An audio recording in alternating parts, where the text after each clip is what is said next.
Hi hello ಎಲ್ಲರಿಗೂ ನಮಸ್ಕಾರ. Welcome back to the channel Saukhya Dharma Kannada vlogs. ಯಾರೆಲ್ಲ ಚಾನಲ್ನ ನೋಡ್ತಾ ಇದ್ದೀರಾ ದಯವಿಟ್ಟು ಚಾನಲ್ನ ಸಬ್ಸ್ಕ್ರೈಬ್ ಮಾಡ್ಕೊಂಡು ನೋಡಿ. ಹಾಗೆ ವಿಡಿಯೋ ಇಷ್ಟ ಆದರೆ ಲೈಕ್ ಮಾಡಿ ಶೇರ್ ಮಾಡೋದನ್ನ ಮರಿಬೇಡಿ. ಸೊ ಇವತ್ತು ಗುರುವಾರ ಬೆಳಗ್ಗೆ ಪಾಪುಗೆ ಸ್ವಲ್ಪ ಹಾಸ್ಪಿಟಲಿಗೆ ಕರ್ಕೊಂಡು ಹೋಗೋಣ ಅಂತ ಬಂದಿದ್ವಿ. ಯಾಕೆಂದರೆ ಅವಳೊಂದು ಸ್ವಲ್ಪ ದಿನದಿಂದ ಯಾಕೋ ತಿಂದಿದ್ನೆಲ್ಲ ವಾಮಿಟ್ ಮಾಡೋ ಥರ ಮಾಡ್ತಾಯಿದ್ಲು. ಹಾಗಾಗಿಬಿಟ್ಟು ಸ್ವಲ್ಪ ಭಯ ಆಗಿತ್ತು ನನಗೆ. ಯಾಕೋ ತಿಂದಿದ್ದನ್ನ ಅಬ್ಳಿಸೋದು ಆ ಥರ ಮಾಡ್ತಾಯಿದ್ಲು. ಆ್ಯಂಡ್ ಅನ್ನ ಕೊಟ್ಟರು ಕೂಡ ಅಬ್ಳಿಸ್ತಾ ಇದ್ದಾಳೆ. ಯಾಕೋ ಅವಳಿಗೆ ಅನ್ನ ಒಂದು ತಿನ್ನೋಕ್ಕೆ ಇಷ್ಟಪಡ್ತಾ ಇಲ್ಲ. ಹಾಗಾಗಿ ಒಂದು ಸತಿ ಡಾಕ್ಟರ್ಗೆ ಚೆಕಪ್ ಮಾಡಿಸ್ಕೊಂಬಂದ್ಬಿಡೋಣ ಅಂತ ಹೇಳಿ ಬಂದೆ. ಆ್ಯಂಡ್ ನೆಕ್ಸ್ಟ್ ವೀಕಲ್ಲಿ ನಾನು ಬೆಂಗಳೂರಿಗೆ ಹೋಗಬೇಕು. ಆ್ಯಂಡ್ ಆ ವೀಕ್ ಪೂರ್ತಿ ಏನೇನೋ ಹಬ್ಬಗಳು ಮದುವೆಗಳು ಅಂತ ಎಲ್ಲ ಇದೆ. ಆಮೇಲೆ ಬರೋಕ್ಕಾಗಲ್ಲ, ಫ್ರೀ ಆಗೋಕ್ಕಾಗಲ್ಲ ಅಂತ ಹೇಳಿಬಿಟ್ಟು ಪಾಪುನ ಇವತ್ತೇ ಕರ್ಕೊಂಡು ಹೋಗೋಣ ಹಾಸ್ಪಿಟಲ್ಗೆ ಅಂತೇಳಿ ಬಂದ್ವಿ. ಸೊ ಅವಳನ್ನು ಒಂದು ಸ್ವಲ್ಪ ತೋರಿಸ್ಕೊಂಡ್ರೆ ಇಲ್ಲಿ ಮೆಡಿಸಿನ್ಸ್ ಎಲ್ಲ ತೊಗೊಂಡೋದ್ರೆ ನನಗೆ ಸರಿ ಆಗುತ್ತೆ ಅಂತ ಹೇಳಿ ಯೂಶ್ವಲಿ ನಾವು ಮುಂಚೆ ಚಿಕ್ಕವಳಿದ್ದಾಗಿಂದ ತೋರಿಸ್ತಿದ್ದಂಥ ಡಾಕ್ಟ್ರು ಇವರು. ಸೊ ಗೋಕುಲ್ ಹಾಸ್ಪಿಟಲ್ ಅಂತ ಇದೆ ಭದ್ರಾವತಿಯಲ್ಲೂ, ಚಿಲ್ಡ್ರನ್ ಸ್ಪೆಷಲಿಸ್ಟ್ ಅಂತಲೇ ಹೇಳ್ಬೋದು. ಅವ್ರು ತುಂಬ ಚೆನ್ನಾಗಿ ನೋಡ್ತಾರೆ. ಅವ್ರ ಕೈಲಿ ತುಂಬ ಚೆನ್ನಾಗಿ ಗುಣ ಆಗುತ್ತೆ ಅಂತ ಹೇಳಿ ನಾವು ಇಲ್ಲೇ ತೋರಿಸ್ತಾ ಇದ್ವಿ. ಆ್ಯಂಡ್ ನನಗೂ ಕೂಡ ಅಲ್ಲೇ ತೋರಿಸ್ತಿದ್ದು ಚಿಕ್ಕ ಮಗುವಿಂದ. ಈಗ ನಮ್ಮ ಪಾಪುಗೂ ಅಲ್ಲೇ ತೋರಿಸ್ತಾ ಇದ್ದೀನಿ. ಆ್ಯಂಡ್ ಅಮ್ಮ ಒಂದು ಬ್ಯಾಗ್ ತೊಗೊಳ್ಳೋಣ ಅಂತ ಹೇಳಿ ಅಲ್ಲಿ ಒಂದು ಬ್ಯಾಗ್ನ ತೊಗೊಂಡ್ರು, ಬ್ಲ್ಯಾಕ್ ಕಲರು. ಒಂದು 150 ರುಪೀಸ್ ಏನೋ. ಈಗ ಭದ್ರಾವತಿ ಬರ್ತಾ ಬರ್ತಾ ಮಿನಿ ಮಲ್ಲೇಶ್ವರಂ ಥರ ಆಗಿಬಿಟ್ಟಿದೆ. ರೋಡ್ ಸೈಡ್ ಪೂರ ಇವಾಗೆಲ್ಲ ಜ್ಯುವೆಲ್ಸ್ ಎಲ್ಲ ಹಾಕ್ಕೊಂಡು ಇದು ಮಾರ್ತಾ ಇದ್ದಾರೆ. ಸೊ ಒಂಥರ ಚೆನ್ನಾಗಿರುತ್ತೆ. ಆ್ಯಂಡ್ ಬ್ಯಾಗ್ ಚೆನ್ನಾಗಿತ್ತು ಅಂತ ಹೇಳಿಬಿಟ್ಟು ಅಲ್ಲಿ ಒಂದು ಬ್ಯಾಗ್ನ ತೊಗೊಂಡ್ವಿ ಅಷ್ಟೇ, ಹ್ಯಾಂಡ್ ಬ್ಯಾಗು ಚಿಕ್ಕದು. ಆ್ಯಂಡ್ ಪಾರ್ಲರಿಗೆ ಕೂಡ ಹೋಗಬೇಕಿತ್ತು. ನನಗೆ ಐಬ್ರೋಸ್ ಮತ್ತು ವ್ಯಾಕ್ಸ್ ಎಲ್ಲ ಇತ್ತು. ಅಮ್ಮಂಗೂ ಕೂಡ ಐಬ್ರೋಸ್ ಮಾಡಿಸ್ಕೋಬೇಕಿತ್ತು ಅಂತ ಹೇಳಿ ಅಲ್ಲಿಗೆ ಹೋದ್ವು. ತುಂಬ ಬಿಸಿಲು ಭದ್ರಾವತಿಯಲ್ಲಂತೂ. ಹಾಗಾಗಿ ಆಗೋದೇ ಇಲ್ಲ ನಮಗೆ. ನೆಕ್ಸ್ಟ್ ಎಲ್ಲಾದರೂ ಓಡಾಡಬೇಕು ಅಂತ ಹೇಳಿಬಿಟ್ಟು ಆಟೋಗೆ ಬರೋಕ್ಕೆ ಹೇಳಿದ್ವಿ. ಹರೀಶ್ ಅಣ್ಣ ಅಂತ, ಅವರು ಯೂಶ್ವಲಿ ನಮ್ಮ ಮನೆ ಹತ್ರನೇ ಇರೋದು. ನಾವು ಎಲ್ಲಿಗೆ ಹೋದ್ರು ನಾವು ಅವ್ರಿಗೆ ಫೋನ್ ಮಾಡೋದು. ಆ್ಯಂಡ್ ಅಲ್ಲಿಂದ ನೆಕ್ಸ್ಟು ನಾವು ಸ್ವಸ್ತಿಕ್ ಅಂಗಡಿ, ಪಾತ್ರೆ ಅಂಗಡಿಗೆ ಹೋದ್ವು.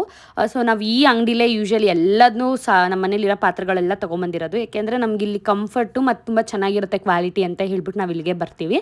ಸೊ ಇವಾಗ ನಾನು ಗಂಟೆ ತೊಗೊಳ್ಳೋಣ ಅಂತ ಬಂದಿದ್ವಿ ಅಮ್ಮ. ಸೊ ದೇವರಿಗೆ ಹರಕೆ ಹೊತ್ಕೊಂಡಿದ್ರಂತೆ, ಒಂದು ಗಂಟೆ ಕೊಡ್ತೀನಿ ಅಂತ ಹೇಳಿ. ಸೊ ಇನ್ನೇನು ನೆಕ್ಸ್ಟ್ ವೀಕಲ್ಲಿ ನಮ್ಮೂರಲ್ಲಿ ಹಬ್ಬ ಬರ್ತಾಯಿದೆ. ಸೊ ಹಾಗಾಗಿ ತೊಗೊಂಬರೋಣ, ಭಾನುವಾರ ಒಂದೇ ದಿನ ಎಲ್ಲ ಕಡೆನೂ ಹೋಗೋಕ್ಕಾಗಲ್ಲ ಅಂತ ಹೇಳಿಬಿಟ್ಟು ಗಂಟೆನೂ ಹೆಂಗೂ ಬಂದಿದ್ದೀವಲ್ಲ, ಇನ್ನೇನು ಪಾಪುಗೂ ಏನು ಹೆಲ್ದಿಯಾಗಿದ್ದಾಳೆ ಅಂತೆಲ್ಲ ಹೇಳಿದರು. ಸಮ್ ಟಾನಿಕ್ಸ್ ಎಲ್ಲ ಕೊಟ್ಟಿದ್ದಾರೆ ಅಷ್ಟೇ ಅವಳಿಗೆ, ಇನ್ನೇನು ಪ್ರಾಬ್ಲಮ್ ಇಲ್ಲ ಅಂತ ಹೇಳಿದರು. ಆ್ಯಂಡ್ ಅದಕ್ಕೆ ಇವತ್ತೇ ತೊಗೊಂಡೋಗೋಣ ಗಂಟೆನ ಅಂತ ಹೇಳಿ ಅಮ್ಮ ಏನು ನೋಡ್ತಾ ಇದ್ದಾರಲ್ಲ ಈ ಗಂಟೆನ ತೊಗೊಂಡ್ವಿ ನಾವು. ಚೆನ್ನಾಗಿದೆ, ಕ್ವಾಲಿಟಿ ವೈಸು ಇಲ್ಲಿ ತುಂಬ ಚೆನ್ನಾಗಿರುತ್ತೆ ಅಂತ ಹೇಳಿ ತೊಗೊಂಡ್ವಿ. 650 ರುಪೀಸ್ ಅನ್ಸುತ್ತೆ. ಹೌದು ಕರೆಕ್ಟ್, 650 ರುಪೀಸ್ ಕೊಟ್ವಿ. ಆ್ಯಂಡ್ ನಾನು ಗಣೇಶ ತೊಗೊಳ್ಳೋಣ ಅಂದ್ಕೊಂಡೆ, ಬಟ್ ಬೇಡ ಲಕ್ಷ್ಮಿ ತೊಗೊಳ್ಳೋಣ, ನಮ್ಮ ಮನೇಲಿ ಇಟ್ಟು ಪೂಜೆ ಮಾಡೋಣ, ಚೆನ್ನಾಗಿರುತ್ತೆ ಅಂತ ಅಂದ್ಬಿಟ್ಟು ನೋಡಿದೆ. ಅದು ಜರ್ಮನ್ ಸಿಲ್ವರೋ ಏನೋ ನನಗೆ ಗೊತ್ತಿಲ್ಲ. ನಮ್ಮ ಮನೇಲಿ ಒಂದಿದೆ ಅಮ್ಮನ ಮನೇಲಿ, ಬಟ್ ಅದರಷ್ಟು ಇದು ಚೆನ್ನಾಗಿರಲಿಲ್ಲ. ಆ್ಯಂಡ್ ಫಿನಿಶಿಂಗ್ ಅಷ್ಟು ಇಷ್ಟ ಆಗಲಿಲ್ಲ ನನಗೆ. ಅದಕ್ಕೆ ಹಾಗೆ ಬಿಟ್ಟು ಬಂದೆ. ಆ್ಯಂಡ್ ಇನ್ನೇನು ನಾವು ಬೆಂಗಳೂರಿಗೆ ಹೊರಡೋದಿತ್ತಲ್ಲ. ಆ್ಯಂಡ್ ಅಮ್ಮನೂ ಒಂದು ಬೆಡ್ಶೀಟು, ಪಾಪುಗೆ ಬೆಡ್ಶೀಟು ಮತ್ತು ಟವಲ್ಸ್ ಎಲ್ಲ ಕೊಡಿಸ್ತೀನಿ ತೊಗೊಂಬಿಡು ಅಂತ ಹೇಳಿದ್ರು. ಸೊ ಇವತ್ತು ಹೆಂಗೋ ಆನ್ ದಿ ವೇ ಹಾಗೆ ಬರ್ತಾ ಇನ್ನೇನು ಅಂದ್ಬಿಟ್ಟು ಅಲ್ಲೇ ಹೋದ್ವಿ. ಮಧು ಟೆಕ್ಸ್ಟೈಲ್ಸಲ್ಲಿ ತೊಗೊಂಡ್ವಿ. ಮಧು ಟೆಕ್ಸ್ಟೈಲ್ಸಲ್ಲಿ ನಮ್ಮ ಮನೇಲಿ ಮುಂಚೆಯಿಂದನೂ ಬೆಡ್ಶೀಟ್ಸ್ಗೆ ಅಲ್ಲೇ ತೊಗೊಳೋದು ನಾವು, ಬೇರೆ ಎಲ್ಲೂ ತೊಗೊಳ್ಳಲ್ಲ. ಸೊ ಪರ್ಟಿಕ್ಯುಲರ್ ಆಗಿ ನಮ್ಮ ಮನೇಲಿ ಸೀರೆಗೆ ಒಂದು ಅಂಗಡಿ ಆ್ಯಂಡ್ ಬೆಡ್ಶೀಟ್ಗೆ ಒಂದು ಅಂಗಡಿ ಅಂತ ಇಟ್ಕೊಂಡ್ಬಿಟ್ಟಿದ್ದಾರೆ ನಮ್ಮ ಅಮ್ಮ. ಹಾಗಾಗಿ ನಾವು ಇಲ್ಲೇ ಮಧು ಟೆಕ್ಸ್ಟೈಲ್ಸ್ಗೆ ಹೋದ್ವು. ಸೊ ನನಗೆ ತುಂಬ ನೋಡಿದೆ, ಇದು 1600 ಏನೋ ಸಮಥಿಂಗ್ ಹೇಳಿದರು ಈ ಬೆಡ್ಶೀಟು. ನಾವೇನು ಓಪನ್ ಮಾಡಿಸಿದ್ನಲ್ಲ, ಇದು ಅಷ್ಟೊಂದು ನನಗೆ ಇಷ್ಟ ಆಗಲಿಲ್ಲ, ಚೆನ್ನಾಗಿಲ್ಲ ಅನ್ನಿಸ್ತು. ಆ್ಯಂಡ್ ಅಮ್ಮಂಗೂ ಇದೇನು ತೊಗೋತೀವಿ, ಚೆನ್ನಾಗಿರತ್ತೆ ತೊಗೊಳ್ಳೋಣ ಅಂತೇಳಿ ನಾವು ಇದನ್ನು ರಿಜೆಕ್ಟ್ ಮಾಡಿದ್ವಿ. ಆ್ಯಂಡ್ ಈ ಒಂದು ಬೆಡ್ಶೀಟ್ನ ನಾನು ಫೈನಲೈಸ್ ಮಾಡಿದೆ. ಈ ಪರ್ಪಲ್ ಕಲರ್ ಏನಿದೆಲ್ಲ ಇದು ನನಗೆ ಚೆನ್ನಾಗಿದೆ ಅನ್ನಿಸ್ತು. ಆ್ಯಂಡ್ ತುಂಬ ಸಾಫ್ಟ್ ಇತ್ತು ಇದು. ಸೊ ಹಾಗಾಗಿ ಇದನ್ನು ತೊಗೊಂಡ್ವಿ. ನನಗೆ ಇಷ್ಟ ಆಯಿತು ಅಂತ ಅಮ್ಮ, ನಿನಗೆ ಯಾವ್ದು ಇಷ್ಟ ಆಗುತ್ತೋ ಅದನ್ನೇ ನೋಡಿ ತೊಗೋ ಕಲರ್ಸ್ನ ಅಂತ ಹೇಳ್ತಾಯಿದ್ರು ಅಂದ್ಬಿಟ್ಟು ನನಗೆ ಈ ಪರ್ಪಲ್ ತುಂಬ ಚೆನ್ನಾಗಿ ಕಾಣಿಸುತ್ತೆ ಅನಿಸ್ತು. ಹಾಗಾಗಿ ಆ ಪರ್ಪಲ್ ತೊಗೊಂಡ್ವಿ. ಸೊ ಅದಕ್ಕೆ ನಾವು 1900 ಏನೋ ಸಮಥಿಂಗ್, ಹೌದು 1900 ಪೇ ಮಾಡಿದ್ದು, ಸಮಥಿಂಗ್ ಏನಿಲ್ಲ, 1900ನ ಪೇ ಮಾಡಿದ್ವಿ. ಆ್ಯಂಡ್ ಪಾಪುಗೆ ಕಾಟನ್ ಟವಲ್ ತೊಗೊಳ್ಳೋಣ ಅಂದ್ಕೊಂಡ್ವಿ. ಕಲರ್ಸ್ ಬೇಡ, ಮಕ್ಕಳಿಗೆ ಹೊರಿಸೋದಾದರೆ ಯೂಶ್ವಲಿ ಎಲ್ಲರೂ ವೈಟ್ ಟವಲ್ನ ಪ್ರಿಫರ್ ಮಾಡ್ತಾರೆ. ಸೊ ಹಾಗಾಗಿ ನಾವು ಪಾಪುಗೆ ಅಂತ ಹೇಳಿ ತೊಗೊಂಡಿದ್ರಿಂದ 2 ವೈಟ್ ಕಲರ್ ಟವಲ್ನು ಕೂಡ ತೊಗೊಂಡ್ವಿ ಅಲ್ಲೇ ಮಧು ಟೆಕ್ಸ್ಟೈಲ್ಸಲ್ಲಿ. ಸೊ ಮಧು ಟೆಕ್ಸ್ಟೈಲ್ಸಲ್ಲಿ ನನಗೆ ಸ್ವೆಟರು, ಛತ್ರಿ ಆ್ಯಂಡ್ ಈ ಥರ ಬೆಡ್ಶೀಟ್ಸು, ಟವಲ್ಸ್ ಎಲ್ಲ ತುಂಬ ಚೆನ್ನಾಗಿರುತ್ತೆ ಕ್ವಾಲಿಟಿ. ಸೊ ಹಾಗಾಗಿ ನನಗೆ ಅಲ್ಲಿ ಇಷ್ಟ ಆಗುತ್ತೆ. ಸೊ ನೆಕ್ಸ್ಟ್ ಅಲ್ಲಿಂದ ನನಗೇನಾದರೂ ತುಂಬ ಹೊಟ್ಟೆ ಹಶ್ವಾಗಿತ್ತು. ಆ್ಯಂಡ್ ಬೆಳಗ್ಗೆ ನಾವು ಆಲ್ಮೋಸ್ಟ್ 12 ಗಂಟೆಗೆ ಏನೋ ಬಂದಿದ್ದು ಪಾಪುಗೆ ತೋರ್ಸೋಕ್ಕೆ ಅಂತ ಹೇಳಿ. ಬಟ್ ಅಲ್ಲಿ 1 ಅವರ್ ಏನೋ ಕಾದ್ವು. ಸೊ ಅಲ್ಲಿ ತುಂಬಾ ಹೊಟ್ಟೆ ಹಶ್ವಾಗಿತ್ತು ಅಂತ ಇಲ್ಲಿ ಬೇಕ್ರಿಗೆ ಬಂದ್ವಿ. ಎಗ್ ಪಪ್ಸ್ನ ತೊಗೊಂಡೆ, ಬಟ್ ಅವರು ವೆಜ್ ಪಪ್ಸ್ ಕೊಟ್ಬಿಟ್ಟಿದ್ರು. ನನಗಂತೂ ಮನೆಗೆ ಬಂದಮೇಲೆ ತುಂಬ ಸಿಟ್ಟು ಬಂತು. ಏನೋ ಒಂದು ಕ್ರೇವಿಂಗ್ಸಿಂದ ತಿನ್ನಬೇಕು ಅಂತ ಹೋಗಿರ್ತೀವಿ, ಅದೇನೋ ಕೊಟ್ಟರೆ ನನಗೆ ಅವತ್ತೆಲ್ಲ ಒಂಥರ ಮೂಡ್ ಅಪ್ಸೆಟ್ ಆದಂಗೆ ಆಯಿತು. ಇನ್ನೇನು ಮಾಡೋದು ಬಿಡಿ ಅಂತ ಸುಮ್ಮನಾದೆ. ಆ್ಯಂಡ್ ಬಿಸಿಲಿರೋದ್ರಿಂದ ಒಂದು ಸ್ವಲ್ಪ ಐಸ್ ಕ್ರೀಮ್ ತೊಗೊಂಡೋಗೋಣ ಮನೆಗೆ ಅಂತ ಹೇಳಿ ಅಮೂಲ್ ಐಸ್ ಕ್ರೀಮ್ ಅಂಗಡಿಗೂ ಬಂದು 2 ಪ್ಯಾಕ್ ಐಸ್ ಕ್ರೀಮ್ನ ತೊಗೊಂಡೆ ನಾನು, ಸ್ಟ್ರಾಬೆರಿ ಫ್ಲೇವರ್ದು. ಈ ಬಿಸಿಲಿಗಂತೂ ಜಾಸ್ತಿ ನೀರು ಕುಡಿಬೇಕು ಅನಿಸುತ್ತೆ. ತುಂಬ ತಣ್ಣಗಿರೋದನ್ನೇನಾದರೂ ತಿನ್ನಬೇಕು ಅನಿಸುತ್ತೆ. ಹಾಗಾಗಿ ಐಸ್ ಕ್ರೀಮ್ ಬೆಸ್ಟ್ ಐಡಿಯಾ ಅನ್ನಿಸ್ತು. ಹಾಗಾಗಿ ಆನ್ ದಿ ವೇ ಬರುವಾಗ ಹೆಂಗೋ ಆಟೋ ಮಾಡ್ಕೊಂಡು ಹೋಗಿರ್ತೀವಿ, ಬರುವಾಗ ಎಲ್ಲದನ್ನೂ ನಮಗೆ ಏನೇನು ಬೇಕೋ ಅದನ್ನೆಲ್ಲನೂ ಒಂದು ಸತಿ ತಂದುಬಿಡ್ಬೇಕು ನಾವು. ಸೊ ಹಾಗಾಗಿ ಇವತ್ತು ಅಷ್ಟೇ ಹಂಗೆ ತೊಗೊಂಡು ಮನೆಗೆ ಬಂದ್ವಿ ನಾವು. ಆ್ಯಂಡ್ ಪಾಪುನ ಇಷ್ಟೆಲ್ಲ ಸುತ್ತಾಡಿದ್ರು ಅವಳೇನು ನಮಗೆ ಹಠ ಮಾಡೋದು ಆ ಥರ ಎಲ್ಲ ಏನು ಮಾಡೋದೇ ಇಲ್ಲ. ಪಾಪ ಸುಮ್ಮನೆ ಮಲಗಿರತ್ತೆ, ಇಲ್ಲ ಅದ್ರ ಪಾಡಿಗೆ ಅದಿರುತ್ತೆ. ಲಗೇಜ್ ಎಲ್ಲ ನನ್ನ ಕೈಯಲ್ಲಿ ಓಸ್ ಲಗೇಜ್ ಈ ಲಗೇಜ್ ಅಮ್ಮ ಫ್ರೀ ಹ್ಯಾಂಡ್ ಎತ್ಕೊಳ್ಳಲ್ಲ ಬೇಡ ನಮಗೆ ನೀನು. ಮಗನ ಕರ್ಕೊಂಡೋಗಿ ಪೂಜೆ ಮಾಡ್ಸ್ಕೊಂಡು ಕೊಟ್ಬ. ನಾನು ಕಡಿಯ ಮುಂದೆ ಅಂತರ್ಘಟ್ಟಮ್ಮಂಗೆ ಅಲ್ಲ, ನಾನು ಅಲ್ಲಿ ನಮ್ಮ ಕವಿಪುರಮ್ಮನಿಗೆ ಗಂಟೆ ತಂದು ಕೊಡ್ತೀನಿ ಅಂದ್ರೆ ಕೇಳಿಸುವ ತಾಪಟೆ ಬಿಡ್ಸೋದು ಅಂತ ತಂದು ಅದು ಕೆಟ್ಟೋಗಿ ಕುಂತಿದ್ದೀನಿ. ಗಂಟಾಗ ಇರೋದು ಅದು ವೇಸ್ಟು, ಅಲ್ಲೇನು ಕರೆಂಟ್ ಇರಲ್ಲ. ಆ್ಯಂಡ್ ತಂದಿರೋ 1 ಗಂಟೆ ನಾವು ನಮ್ಮ ಮನೆಯವ್ರಿಗೆಲ್ಲರಿಗೂ ತೋರಿಸ್ತಾ ಇದ್ದೀವಿ. ನೋಡ್ರಿ ನಮ್ಮ ಮನೆ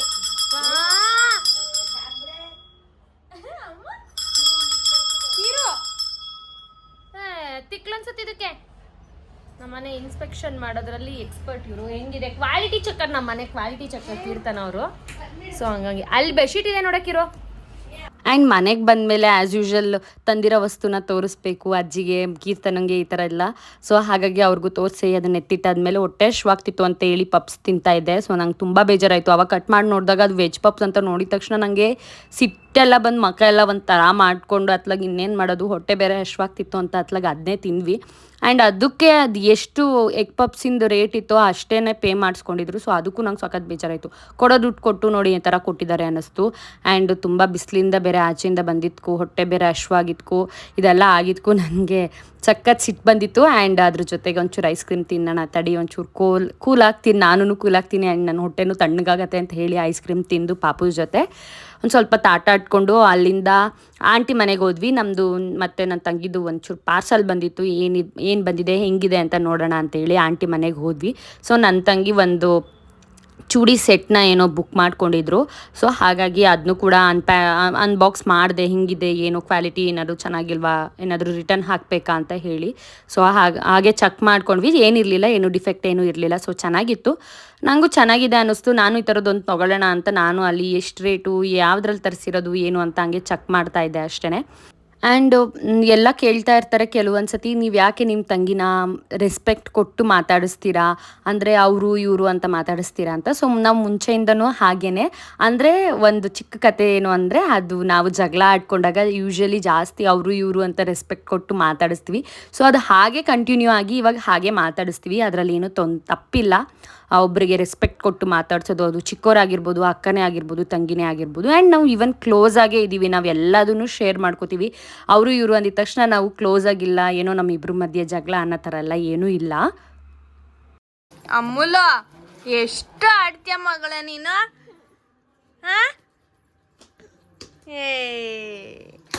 ಬಾರಿ ಯಾಕಮ್ಮ? ಏನಪ್ಪ ಇದು? ಏನೋ ಬ್ಲೂ ಕಲರ್. ಓಯ್ ಇದು ಕಣೆ, ಇದು ಹೆಂಗಿದೆ? ನಿಪ್ಪಟ್ಟು. ನಿಪ್ಪಟ್ಟಲ್ಲ, ಹಪ್ಳ. ಹಪ್ಳ ಅಲ್ಲ, ಇಲ್ಲಿಗೆ ಉಂಡೆ ಮಾಡಿ ಹಾಕಿ ಪ್ರೆಸ್ ಮಾಡಿದ್ರೆ ಆಗುತ್ತೆ. ಇದನ್ನ ಇಲ್ಲಿಗೆ ಹಾಕಿ ಹಿಂಗೆ ಒತ್ತದು. ಕರ್ಜಿಕಾಯಿ ಮತ್ತೆ ಅಷ್ಟೇ, ಕರ್ಜಿಕಾಯಿ ಮಾಡಕ್ಕೆ. ಇದು ಅದೇ ಅದು ಆಳೆ ಒತ್ಕೊಳಕ್ಕೆ. ಮೋಮೋಸ್ ಮಾಡೋದಕ್ಕಾದ್ರೆ ಚೆನ್ನಾಗಿದೆ ಇದು. ಬಂಗಾರಿ ಯಾಕೆ ಕ್ಲಾರಿಟಿನೇ ಬಂದಿಲ್ಲ ವಿಡಿಯೋ? ಹಾಕಿ ಪ್ರೆಸ್ ಮಾಡೋದು.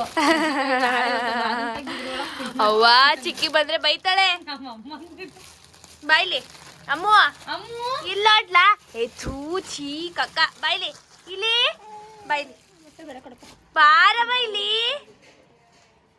ಅಮ್ಮು ಮಗಳೇ. ಬಾ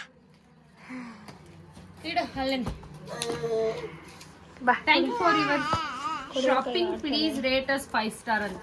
ಇಟ್ಸ್ ನಾಟ್ 5. ತಪ್ಪ ನಂಗೆ ಎಷ್ಟು ನಾನು ಅಂದೆ ನುಂಗು ಅಂತ. ಅಮ್ಮುಲೋ, ಅಮ್ಮು ಮ್ಯೂ, ಅಮ್ಮು ಮೂತಿ ಹೆಂಗಪ್ಪ? ಏನಂದ್ರು ಡಾಕ್ಟ್ರು ನಿನಗೆ? ಅಮ್ಮ ಚುಚ್ತೀನಿ ಅಂದ್ರು. ಅಯ್ಯೋ ಮೂತಿ ನೋಡು, ಮೂತಿಯ ನಿಂದು. ಅಮ್ಮ ಯಾರು? ಅಮ್ಮ ಯಾರು? ಯಾರು ಅಮ್ಮ? ದುಯ್ಮ ಯಾರು? ದುಯ್ಮ ಯಾರು? ಗಿಣಿ ಯಾರು? ಗಿಣಿ ಯಾರು? ನಾನು ಏ ಗಿಣಿ ಯಾರು? ನಾನು. ಚಿಕ್ಕಿ ಯಾರು? ಚಿಕ್ಕಿ ನೀನು. ಚಿಕ್ಕಿ ಯಾರು? ಅವಳಿ ತೋರ್ಸು ನೀನು. ಏ ಅಮ್ಮಲ ಚಿಕ್ಕಿ ಯಾರು? ಸರಿಗಮ ಮಾಡಪ್ಪ. ಸಾ ರೇ ಗ ಹೇಳು. ಸಾ ರೇ ಗ. ಸರಿಗಮ್ಮ ಮಾಡು ಮಗ್ಲ, ಮಾಡು ಸರಿಗಮ್ಮ ಮಾಡು. ಮಾಮಿ ಕೈ ಮುಗಿ. ಅಯ್ಯೋ ರಾಮ ಮಾಡಪ್ಪ. ರಾಮ ರಾಮ ರಾಮ ರಾಮ.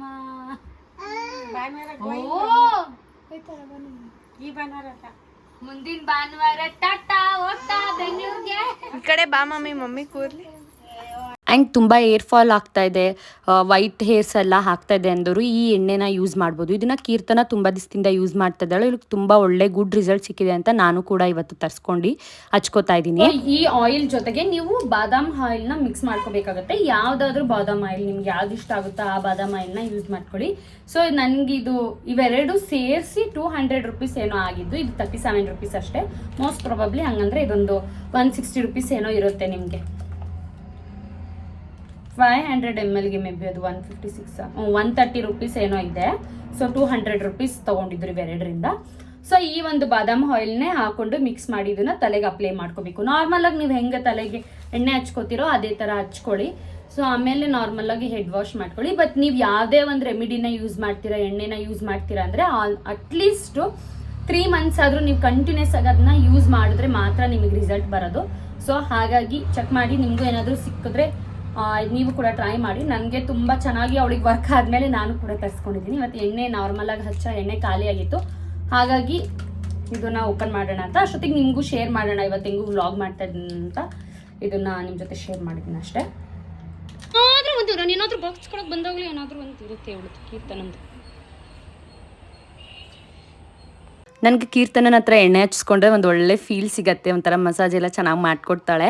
ಅವಳಿಗೂ ಅಷ್ಟೇ ನಾನೇ ಎಣ್ಣೆ ಹಚ್ಕೊಡ್ತೀನಿ, ಇಬ್ಬರು ಕೂಡ ಮಾತಾಡ್ಕೊಂಡು ಹಚ್ಚಿಸ್ಕೊಂಡಿರ್ತೀವಿ. ಆ್ಯಂಡ್ ಅವಳು ಯಾವಾಗಲೂ ನಾನೇನಾದರೂ ಎಣ್ಣೆ ಹಚ್ಚಿಸ್ಕೊಳಕ್ಕೆ ಹೋಗುವಾಗ ಅವಳದ್ದು ಏನಾದರೂ ಒಂದು ಮಧ್ಯದಲ್ಲಿ ಇರುತ್ತೆ, ತಲೆ ಬಾಚ್ಕೊಡೋ ಥರ ಎಲ್ಲ. ಯಪ್ಪ ಏನು ಟಾರ್ಚರು ನೀನಂತೂ ಟಾರ್ಚರು. ಇವಳು ಪಕ್ಕಕ್ಕೆ ಆಕೆ ಎಡಗಡೆ ಜುಟ್ಟು ಹಾಕಂತ. ಬಾಚಣಿಗೆ ತಂದಿರೋದು ಅಂತದ್ದು ನೀನು. ಬಾಚಣಿಗೆ ಮೇಲೆ ಬಾಚದ್ ಡಿಪೆಂಡ್ ಆಗಲ್ಲ, ಎಡಗಡೆಗೆ ಬಲ್ಗಡೆಗೆ. ಅರ್ಧ ಕೈ ಆ ಕಡೆ ಹೋಯ್ದ್ರೆ ಅರ್ಧ ಕೈ ಈ ಕಡೆ ಬರ್ತದ ಬಾಚಣಿಗೆ. ಅಮ್ಮು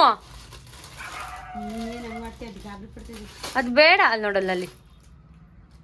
ಹಾ ಕುಚ್ ಬಾ.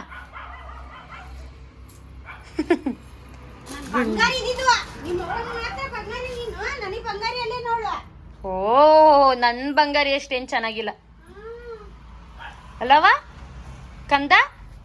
ಬೊಪ್ಪ ಅಮ್ಮ ಬೊಪ್ಪ. ಆ್ಯಂಡ್ ಪಾಪುಗೆ ಈ ಥರ ಡ್ರಾಪ್ಸ್ ಕೊಟ್ಟಿದ್ರು. ಅವಳು ವಾಮಿಟ್ ಏನಾದರೂ ಮಾಡ್ಕೊಳ್ಳೋದಾದರೆ ಸೊ ಒಂದು ಹಾಫ್ ಆನ್ ಅವರ್ಗೂ ಮುಂಚೆ 1 ಟೈಮು 3 ml ಅಷ್ಟು ಇದನ್ನು ಹಾಕು ಡ್ರಾಪ್ಸ್ನ ಅಂತ ಹೇಳಿ. ಆ್ಯಂಡ್ ಪಾಪುಗೆ ಹಲ್ಲು ಕೂಡ ಹುಟ್ಟಿರಲಿಲ್ಲ ಅಂತ ಹೇಳಿಬಿಟ್ಟು ನಾನು ಅವ್ರಿಗೆ ಕೇಳಿದ್ದಕ್ಕೆ ಅವ್ರು ಈ ಥರ ಒಂದು ಕ್ಯಾಲ್ಶಿಯಮ್ ಸಿರಪ್ನ ಕೊಟ್ಟಿದ್ದಾರೆ, ಟಾನಿಕ್ನ. ಸೊ ಇದನ್ನು 1 ವರ್ಷದ ತನಕನೂ ಕಂಟಿನ್ಯೂ ಮಾಡು ಅಂತ ಹೇಳಿ ದಿನಕ್ಕೆ 5 ml ಒಂದು ಸತಿ ಹಾಕಿ ಸಾಕು ಅಂತ ಹೇಳಿದ್ದಾರೆ. ಸೊ 1 ವರ್ಷದ ತನಕ ಕುಡಿಸು, ಮಕ್ಕಳಿಗೆ ಬೋನ್ ಎಲ್ಲ ತುಂಬ ಸ್ಟ್ರಾಂಗ್ ಆಗುತ್ತೆ ಅವಳಿಗೆ ಕ್ಯಾಲ್ಶಿಯಮ್ ಅಂತ ಹೇಳಿ ಅದನ್ನು ಕೊಟ್ಟರು. ಆ್ಯಂಡ್ ಅದ್ರ ಜೊತೆಗೆ ಇದೊಂದು ಐರನ್ ಟಾನಿಕ್ ಕೂಡ ಕೊಟ್ಟಿದ್ದಾರೆ. ಇದನ್ನು ಅಷ್ಟೇ 5 ಡ್ರಾಪ್ಸ್ನ ಹಾಕಬೇಕಂತೆ ಬೆಳಗ್ಗೆ ಮತ್ತು ಸಂಜೆ 2 ಟೈಮ್ ಹೇಳಿದ್ದಾರೆ. ಆ್ಯಂಡ್ ಈ ಪ್ಯಾಕೆಟಲ್ಲಿರೋದೇನೋ ಕೊಟ್ಟಿದ್ದಾರೆ. ಈ ಒಂದು ಪ್ಯಾಕೆಟ್ನ ಒಂದು ಒಳ್ಳೆಯ ಹಾಲಲ್ಲಿ ಇದನ್ನು ಮಿಕ್ಸ್ ಮಾಡಿ ಕುಡ್ಸೋಕ್ಕೆ ಹೇಳಿದ್ದಾರೆ. ಇದು ಏನಕ್ಕೆ ಅಂತ ನಾನು ಚೆಕ್ ಮಾಡಲಿಲ್ಲ. ಸೊ 10 ಡೇಸ್ಗೆ ಒಂದು ಸತಿ ಇದನ್ನು ಹಾಕಬೇಕು ಅಂತ ಹೇಳಿದ್ದಾರೆ. ಸೊ ಅವಳಿಗೆ ನಾಳೆ ಏನೋ ಹಾಕೋಣ ಅಂತ ಅಂದ್ಕೊಂಡಿದ್ದೀನಿ. ಸೊ ಆವತ್ತಿನ ದಿನ ನಾನು ಯಾವುದೂ ಮೆಡಿಸನ್ ಕೊಡಲಿಲ್ಲ, ಯಾಕೆಂದರೆ ಅವಳು ಬಂದಿದ್ದು ರಾತ್ರಿ ಒಂದು 8 ಗಂಟೆ 8:15 ಮಲಗ್ದವಳು ಎದ್ದೇಳಲೇ ಇಲ್ಲ, ಊಟನೂ ಮಾಡಲಿಲ್ಲ. ಹಾಗೆ ಹಾಲು ಕುಟ್ಕೊಂಡೆ ಮಲ್ಕೊಂಡ್ಲು ಇವತ್ತು. ಆ್ಯಂಡ್ ಮಲಗ್ಸೋಣ ಅಂತ ಟ್ರೈ ಮಾಡಿದೆ, ಅವಳು ಮಲಗಲೇ ಇಲ್ಲ. ಅಷ್ಟೊತ್ತಿಗೆ ನಮ್ಮ ಚಿಕ್ಕಪ್ಪನೂ ಬಂದರು. ಅವಳು ಒಂದು ಸ್ವಲ್ಪ ಹೊತ್ತು ಅವ್ರ ಜೊತೆ ಮಾತಾಡ್ಸ್ತಿದ್ರು ಅಂತ ಅಲ್ಲಿಗೆ ಓಡೋದ್ಲು. ಆ್ಯಂಡ್ ಅವ್ರು ಕೂಡ ಗದ್ದೆದೇನೋ ಕೆಲಸ ಇತ್ತು ಅಂತ ಅವಳನ್ನ ಅರ್ಧದಲ್ಲೇ ಬಿಟ್ಟು ಹೋದರು. ಬಟ್ ಅವಳಂತೂ ನಿದ್ದೆ ಮಾಡಲಿಲ್ಲ, ಆಟ ಆಡ್ಕೊಂಡು ಅದು ಇದು ಅಂತ ತರಲೆ ಮಾಡಿಕೊಂಡೇ ಇದ್ಲು 7 ಗಂಟೆ ಆದ್ರೂ. ಸೊ ಯೂಶ್ವಲಿ ಅವಳು 7 ಗಂಟೆ ಅಷ್ಟೊತ್ತಿಗೆಲ್ಲ ಮಲಗ್ತಾಳೆ, ಬಟ್ ಯಾಕೋ ಇವತ್ತು ಮಲಗಲಿಲ್ಲ. ಹೆಂಗೋ ಆಟ ಆಡು ಅಂತ ಹೇಳಿ ಬಿಟ್ಟು ನಾನೊಂದು ಸ್ವಲ್ಪ ಹೊಟ್ಟೆ ಹಶ್ವಾಗ್ತಿತ್ತು ಅಂತ ಹೇಳಿ ಮಂಡಕ್ಕಿ ಉಸ್ಲಿ ಥರ ಮಾಡ್ಕೊಂಡು ತಿಂದೆ. ಆಮೇಲೆ ಅಮ್ಮ ಚೀಟಿ ಎಲ್ಲ ಮುಗಿಸ್ಕೊಂಬಂದ್ರಷ್ಟೊತ್ತಿಗೆ ಪಾಪು ಕೂಡ ಮಲ್ಕೊಂಡ್ಲು. ಸೊ ಅವಳಿಗೆ ಮಲಗಿಸ್ಬಿಟ್ಟು ನಾನು ಕಾಫಿ ಕುಡಿಬೇಕು, ನನಗೆ ಕಾಫಿ ಇಲ್ಲಾಂದರೆ ಆಗೋದೇ ಇಲ್ಲ ಅಂತ ಹೇಳಿ ಒಂದು ಲೋಟ ಕಾಫಿ ಮಾಡಿಸ್ಕೊಂಡು ಕುಡಿದು ಬಂದು ರಾತ್ರಿ ಊಟಕ್ಕೆ ನಾವು ಬೆಳಗ್ಗೆದೇ ರೊಟ್ಟಿ ಮಾಡ್ಕೊಂಡಿದ್ವು. ಸೊ ಅದನ್ನೇ ತಿನ್ಕೊಳ್ಳೋಣ ಅಂತ ಹೇಳಿ ರೊಟ್ಟಿ, ಅದ್ರ ಜೊತೆಗೆ ಹಾಗಲಕಾಯಿ ಪಲ್ಯ ಇತ್ತು. ಸೊ ಬೆಳಗ್ಗೆ ನನಗೆ ಹಾಗಲಕಾಯಿ ಪಲ್ಯ ತುಂಬ ಇಷ್ಟ ಆಯಿತು, ಬಟ್ ರಾತ್ರಿ ಯಾಕೋ ಇಷ್ಟ ಆಗಲಿಲ್ಲ. ಆ್ಯಂಡ್ ಬೆಣ್ಣೆಲೆ ತಿನ್ಕೊಂಡೆ ಅಷ್ಟೇ. So that's it today's vlog. Hope ಎಲ್ರಿಗೂ ಈ ವಿಡಿಯೋ ಇಷ್ಟ ಆಗಿರುತ್ತೆ ಅಂದ್ಕೊಂಡಿದ್ದೀನಿ. ಯಾರಿಗೆಲ್ಲ ವಿಡಿಯೋ ಇಷ್ಟ ಆಯಿತು ದಯವಿಟ್ಟು ಲೈಕ್ ಮಾಡಿ, ಶೇರ್ ಮಾಡಿ, ಸಬ್ಸ್ಕ್ರೈಬ್ ಮಾಡೋದನ್ನ ಮರಿಬೇಡಿ. Thank you for watching.